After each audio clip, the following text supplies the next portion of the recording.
Hey everyone, it's Howard Gearhauser alongside my dad, Dr. G. In today's episode, we're going to go through a really cool topic. It's called grounding, also referred to as earthing, and this is where you get electrically connected to the earth by walking barefoot or using grounding straps. We'll get into all of the nitty-gritty details of that. But before we do that, can you just give us a little bit more background on what grounding is and some of the benefits that come along with grounding? Okay, so those of you that don't know, the Earth has a negative charge on the surface, and this occurs naturally because the sun sends a positive charge wirelessly to the Earth. So the sun, sends that charge to the Earth, and the sun is a cathode, and then the Earth is an anode. So an anode has a negative charge on the surface. So basically what that means is the surface of the earth has a negative charge, and that negative charge is flowing. So a negative charge is an electron. So we have electrons flowing on the surface of the earth. The premise is that living things then take in these electrons, like say a tree or say a human being that's a hunter-gatherer is barefoot on the ground where those negative charges automatically go up into the body. Now it's interesting that the bottoms of the feet of a human being are loaded with sweat glands. Now you might think, why would we want sweat glands on the bottoms of our feet? Because we think of sweat glands as designed to cool us off. Well, the bottoms of our feet typically are callous, so we're not going to get a whole lot of cooling on the bottom of our feet. But sweat has sodium, which is a good conductor of electricity. So it looks like the bottoms of our feet are designed to sweat to take in more of that electric charge. Now, the problem is, as you probably know, probably in your life, or at least the life of many people you know, you are now disconnected from the surface of the earth. You may know or not know that we have an explosion of diseases in our modern society. Things like cancer and Alzheimer's disease and diabetes and obesity, and things that are almost like obesity and overweight are now more common than being normal weight. So we have these things skyrocketing and expanding. Things like Alzheimer's disease didn't exist before 1900, did not exist. And now, it's one of the main things that we have to face as we get older, and as our parents get older, we have to face them having the mental decline of Alzheimer's disease or other forms of dementia. So things have changed on planet Earth where we're now disconnected. The evidence points to this ain't good. Right. And the fact that we kind of turned into this shoe wearing civilization where we pretty much never go barefoot unless we're walking on the beach. I think everyone can kind of relate to that feeling of the walking on the beach, feeling really connected and stress free and carefree in that moment. So, what's actually going on within that connection of the foot to the earth that almost makes us feel more clear? Well, as I mentioned, the beach on the ocean, the salt water, so it's a great electrical conductor. So we get on the beach and we walk, we're going to get these negative charges, the electrons that will flow into our body. And most people probably don't know that inflammation has a positive charge.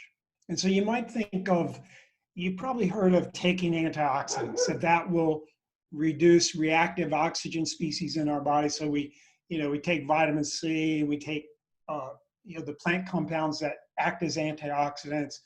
And what those antioxidants do is they donate an electron, to something that has a positive charge in our body, and that has benefits of reducing excessive reactive oxygen species or reactive nitrogen species. So here's a way that nature kind of balance that positive charge. You know, positive charge isn't bad, but it's not good when it's out of balance. So when it's out of balance, we have these reactive oxygen species, which what they do when they're not quenched within the body is they attach to things. They attach to lipids or proteins. You know, lipids or fats, and then proteins, or they can attach to nerve tissue, the proteins or the fats or even the carbohydrates. It can attach to all these molecules, and with that attached, that molecule now doesn't work or it doesn't function properly. So you can see where this leads to a myriad of diseases. The kinds of diseases, oh wow, I'm getting some sun here. Now you can see I'm practicing what I preach. I preach getting in the sun. I make my workspace so that, you know, I'm not sacrificing my life as much to give you guys this information by putting my office outside. And we'll have a demonstration of exactly how I accomplish that in a future video. So this is a way of getting this antioxidant for free. When you go barefoot, it does other things. You know, it stimulates the nerve. Have you heard of the practice of reflexology, where they push on different parts of the feet and the whole map of the human body is on the bottom of the foot? Well, going barefoot is a free reflexology session where you're, because the other thing the bottom of our feet has is a very extensive nervous system. So we have all these sensory fibers in the bottoms of our feet. Now, was that done because nature or God wants us to feel every sticker we step on? Well, maybe, because if you have a sticker in your foot, it could get infected, or if you don't pull it out, and you might avoid a stickery field if you feel the pain. So that's part of it. But the other part of it is this ancient art of reflexology, showing that medical conditions can be improved by pushing on these nerve endings in the bottom of the feet. So that's another side benefit besides grounding. So grounding is really important. Yeah, and getting back to the reflexology, when we were in Costa Rica, we were walking on those really sharp rocks, and it's amazing how many different muscles get activated when you go barefoot. It's like your glutes start working and your hamstrings start firing, and you start walking in almost a different way. It's kind of sad that we've lost that innate ability to really move in a more nimble fashion like you would when you're barefoot. So if someone hasn't gone barefoot before, I know with our clients and with a lot of the people that we've taught grounding to, one of their concerns is kind of being the weirdo who walks around barefoot. What are some easy steps to start incorporating barefooting into your life? Yeah, well, for most of our clients, what I recommend is making a safe area, like in their backyard or in their front yard, a safe area where there aren't stickers, maybe a safe area that you can hose down a little bit to make it moist, because you get better electrical conduction if it's moist. And then you might, you know, put some pea-sized gravel in a small area and, you know, take 4 laps across that on day one. And just what I did when I began my journey of barefooting, and now I climb mountains barefoot, so you can really progress. But that took years, years of gradually improving my tolerance to going barefoot. So you have maybe some little gravel where it hurts a little bit on the bottom of your feet. And if you get to where you make the bottom of your feet a little bit sore, and then you take a couple of days off from that stress, now you'd still want to go barefoot. You can have a nice soft sand in part of it, or just dirt. Concrete or rock also conducts. The things that don't conduct are wood, like a dried out wood deck, or any kind of wood that's dead does not conduct electricity. So any kind of structure that man has built that's wood doesn't conduct electricity. Concrete tends not to conduct or concrete does, because it's like rock. Rock conducts. Asphalt doesn't conduct well because of the petroleum. But what I would recommend is getting the bottom of your feet a little sore and then taking a couple days off, let it recover back to normal. And then maybe instead of 4 rounds across your little pebbles, next time do 5. And as you slowly progress, you might be eventually to the point where you're going on sharp rocks on a trail or able to do a trail. Like you might have a walking path that you have near your home. That's what I did. I did that this morning. It was below freezing, 30 degrees. So it was a challenge, even for me, where my feet are very adaptive. But when you're walking through the frost on the grass, it's painful. But if you stop just after you go, okay, I've had enough, and then take a day off or 2 days off, you adapt. Just like weight training makes you stronger, well, going barefoot, you tolerate it more and more. So for those of us who are listening who live in a really cold climate, like let's say you live in Minnesota, for example, and it's frozen out there, you might go out there barefoot still. But for those of us who are just starting out, what do you do if it's like physically impossible to go barefoot? Are there grounding things that you can put on your shoes? What's the best way to go about that? Well, one way is to get all leather shoes. So, like I have a pair of moccasins that I bought from the Navajo tribe. Moccasins, natural leather will ground.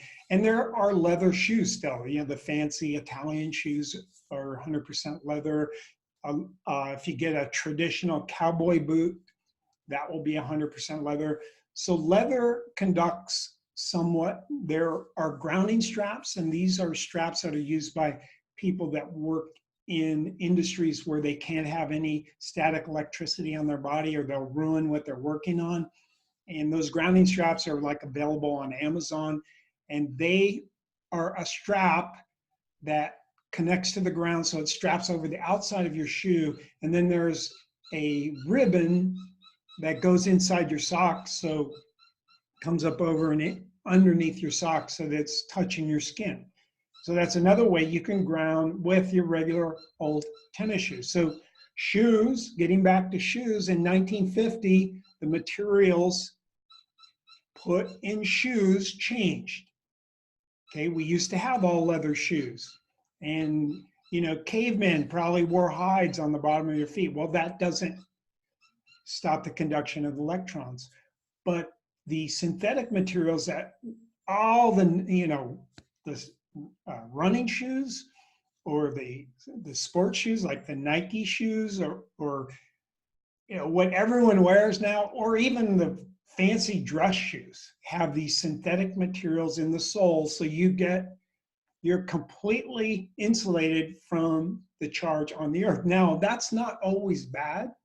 If you live in a big city and you're around stray, dirty electricity, like you're walking down a street in New York City, dogs have actually peed on lampposts and been fried, killed by the stray electrical current. So those shoes, those non-conducting shoes that everyone wears now, might be helpful. Keep a pair of those.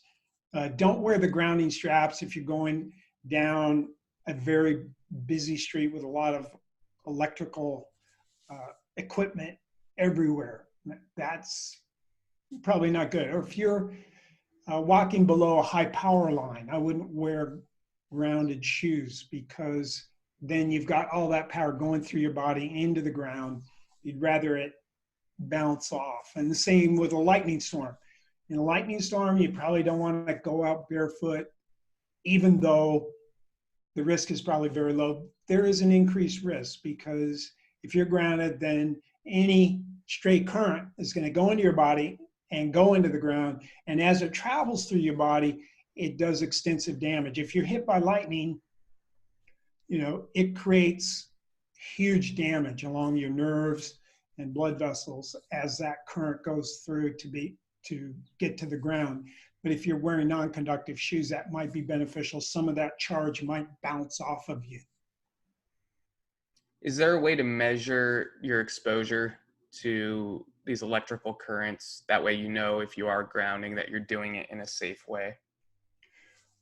Well, yes, you can check the voltage on your skin, and that can be done easily through a voltage meter that you can buy, like at Home Depot or somewhere like that. So there is a way to test the voltage on your skin, and it will lower when you're grounded, so you can test to see, like if you buy a grounding strap, to see if it really grounds you or not. Uh, it's not so easy to see, is there dirty electricity going through your body. That is more complex to measure that. So that's something we will talk about in a future video, but it's really an entire session to even scratch the surface of that issue of dirty electricity. One other technique for grounding that I know you were a proponent of in the past, and I'm not quite sure where you stand on it now, is grounding sheets. So those are sheets that you put on your bed that ground you while you're asleep. What do you think about those? Because of the dirty electricity in our environment, I'm not a big fan of those anymore. I actually bought the grounding sheets. What they are is they're sheets that have some silver fibers in them, so they conduct electricity. And then you plug that sheet in. It has a little tab that you plug into a cord that goes into the grounding outlet in your electrical outlets in your bedroom. And so it goes through the ground of your home. So homes are grounded because an ungrounded home is unsafe. You're likely to get electrocuted if your home is not grounded, because the electricity has nowhere to go, and it'll go through you if you touch the wrong thing in your house. So all homes, it's a requirement of the building codes that they have to be grounded. But if you're grounding into the home wiring system, there is that factor I talked about before, dirty electricity, and you might be getting more electromagnetic fields from the wiring in your home through a grounding sheet. So I tell people not to do a grounding sheet unless you're in a rural environment and you know that, and you put a stake in the ground, a copper stake, a wire from that goes to your sheet, and then that would be safe. If you live in an urbanized area, even the ground outside your home could have dirty electricity. So I'm not a fan of that unless you really know what you're doing. Get an electrician to check it out, or a building biologist that's aware of these things. Now, unfortunately, the average electrician that's out there that you might, find in the phone book, they're not going to know this stuff. They'll know how to ground the wiring in your house, but they won't know how to ground you. And they won't know really how to check for dirty electricity necessarily, because that takes some pretty sophisticated instruments to detect those electromagnetic fields from the power grid that are inside our house. So moving forward, what's something someone should do starting today or tomorrow to start incorporating the grounding? You mentioned getting your little area set up in your backyard or your front yard. Is this something that people should jump on right away, even though it's winter right now?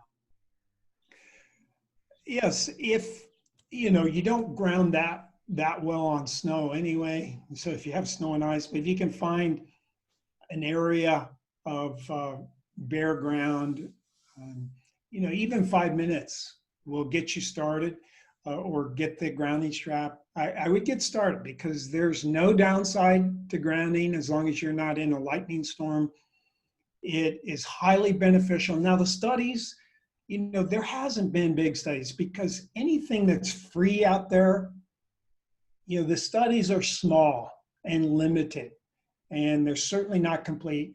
And there's new info all the time, because every once in a while a scientist gets interested in this and does a study. And usually when that happens, the effects are beneficial. The studies show that sleep improves with grounding, wound healing improves with grounding, reduces muscle soreness after exercise, when you're grounded. So there are studies showing that this is beneficial. And then again, if you measure the voltage on your skin, you'll see it. You'll see it drop. We know that positive charges are related, when they're out of balance, are related to inflammation. So it's a safe anti-inflammatory way to get the antioxidants without having to buy expensive pills and taking pills. It's absolutely free. Plus you get reflexology treatment, a simulation of that when you walk barefoot over the surface of the earth. You'll feel better. You know, now a lot of people worn a shoe, almost every second of their waking life. So for those people, the structure of their foot might not be good. Hallux valgus, which is the bunion that so many people, I'm a doctor, been practicing for 37 years, bunions and fallen arches and all these things are correlated to not having strong feet and wearing improper artificial shoes, like high heels and different, the angle of a shoe, the heel higher than the toe. That's not good. What you want to, when you're barefoot, things are level. You want to get the shoes, they're called zero drop. In other words, they put you in the barefoot position. They don't ground necessarily, but at least they keep your tendons and ligaments stretch out, the intrinsic muscles in the foot and the muscles in the calf strong, so you don't develop all these foot deformities that can lead to surgery or lead to chronic pain. And so a lot of people out there already have these conditions. They may not tolerate going barefoot. It's just reality. Some people aren't going to tolerate it. And so they'll have to get the grounding strap, or maybe make a small area of soft sand, or maybe if you live on the beach, that would be great. And just go barefoot in a very safe area for a while. And gradually, over the months and years, your foot will remodel, it'll get stronger, and you'll be able to tolerate more and more. You mentioned that wood isn't a good conductor of electricity. And just something I personally like to do is sit in the steam room, which is more of a concrete, I guess you would say. Does that ground you when you do something like that? If you're sitting on concrete? Yeah. Usually, probably yes. I mean, we'd have to test to know for sure. So sometimes in construction, they'll put an insulating layer below the concrete or over the top of the concrete. So the inside of a house may or may not conduct. If you have concrete floors, there's pretty good likelihood that it conducts. But if you have a carpet, it doesn't. If you have wood floors, it doesn't. So that's not a place where you're going to be grounded. So it could be grounded. Indoor is kind of a toss-up.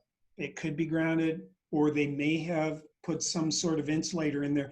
Although a lot of the time, if they put an insulator in there, there'll be spots where the ground kind of breaks through.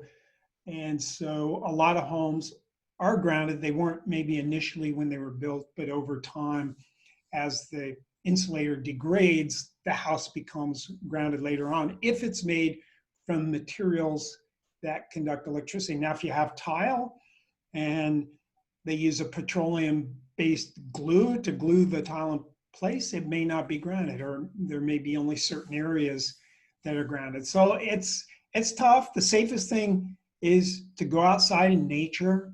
Then you're grounded. We talked about cold thermogenesis, getting in cold water. If you get in a stream, or if you get in a metal water trough in your backyard, sitting on the ground, those things will be grounded. And so you'll be killing two birds with one stone, getting the cold therapy, which has certain particular benefits, and then you're getting the grounding as another benefit. Now, how long does it take? Well, the studies show that 30 minutes of grounding kind of get that positive charge balance. So 30 minutes would be the ideal amount. Any amount is better than none, even if it's 5 minutes. But the studies seem to indicate that it takes 20 or 30 minutes to kind of fill up the tank with electrons. Now, what do electrons do besides quench free radicals? Electrons are also part of our uh, mechanism to create energy inside our mitochondria. So there's a thing inside of our mitochondria called the electron transport chain. And this is where electrons are transferred along proteins along the inner mitochondrial membrane. And if we have more electrons, we have more electron flow, we will have more energy. So that's another aspect. It can, directly enable your body and the little engines inside our body, the mitochondria, to make energy. So it's really good. Now, another thing I'd like to just mention really quick is anytime you're in the sun, like I am now, I'm barefoot now too. I don't know if I can stretch up enough to see. So I'm barefoot now on concrete, so I'm grounded. And now I've got that cathode ray hitting my body. So when I'm grounded and that cathode ray is hitting my body, then that is where I get the most benefit from grounding and the most benefit from the sun. Now, this whole idea of grounding, there's also spiritual grounding, and that's another topic that we'll get into at some point. But physically grounding, with the physics of grounding, the electricity, the electric principles is one thing. Spiritually grounding is another thing that's augmented by physically grounding. So you see, we want to do this in our meditation as well, when we're thinking of spiritual aspects of our lives, and this will augment it. They're synergistic. Yeah, and as you mentioned, we'll do a whole separate video on spiritual grounding, where through meditation you can kind of send your energy back into the earth, regardless of whether or not you're barefoot. But going barefoot and getting out in nature does these things automatically. So start practicing this, start getting barefoot if you can. Make yourself a little uncomfortable. That's how your body's going to adapt. For me, my favorite is going on the beach. I live pretty close to the beach here in San Diego. So that's an easy one. I think we all enjoy that. So if you'd prefer to walk on something more comfortable like sand to get going, that's a great place to start. Then you can advance to where my dad is doing, trails and stepping on cacti and all that and getting thorns in your feet.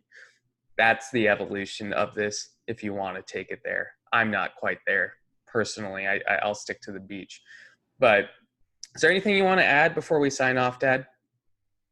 No, I just want to really encourage all of you to do this. This is something that is free. It's what we're meant to do. It's what humans have done.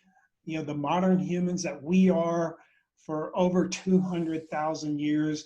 We stopped getting the electrons in around 1950. It might be part of what's devastated our health in modern society, where we have all these new diseases. These diseases aren't fun. They get you on medications that have side effects. They shorten your life, and they make your life more miserable. Here's something free, fun, good for you. You'll feel proud and energized that you're able to go barefoot across kind of a stony path. So go get barefoot. And if you are watching this and want to go check out some of our other free videos, we have a bunch of free content and we'll be posting more on a daily basis. That's our commitment to you guys, is to really give our best stuff away for free. This isn't just exclusive to our paid clients anymore. We want this information to help everyone. So if you found it beneficial, please share it with someone you love.